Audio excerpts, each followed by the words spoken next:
Now Sarai, Abram's wife, bare him no children.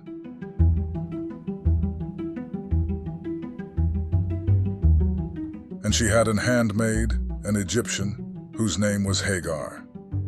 And Sarai said unto Abram, Behold now, the Lord hath restrained me from bearing. I pray thee, go in unto my maid.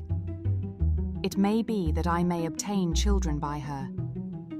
And Abram hearkened to the voice of Sarai.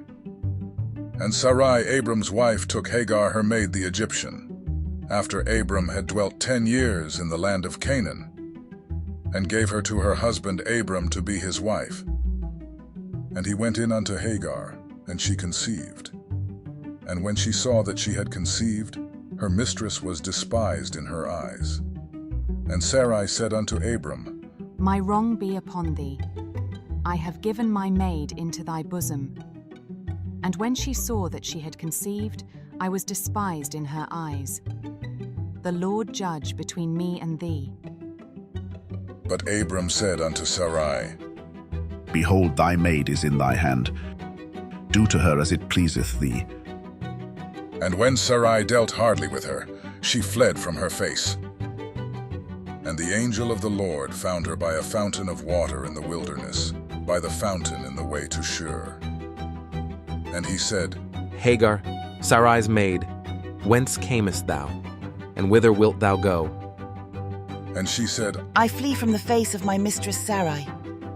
And the angel of the Lord said unto her, Return to thy mistress, and submit thyself under her hands.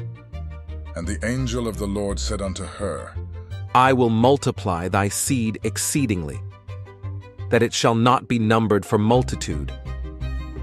And the angel of the Lord said unto her, Behold, thou art with child, and shalt bear a son, shalt call his name Ishmael, because the Lord hath heard thy affliction.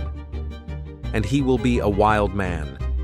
His hand will be against every man, and every man's hand against him. And he shall dwell in the presence of all his brethren. And she called the name of the Lord that spake unto her, Thou God seest me. for she said, Have I also here looked after him that seeth me? Wherefore the well was called Beer Lahairoi. Behold, it is between Kadesh and Bered. And Hagar bare Abram a son. And Abram called his son's name, which Hagar bare Ishmael. And Abram was 86 years old, when Hagar bare Ishmael to Abram.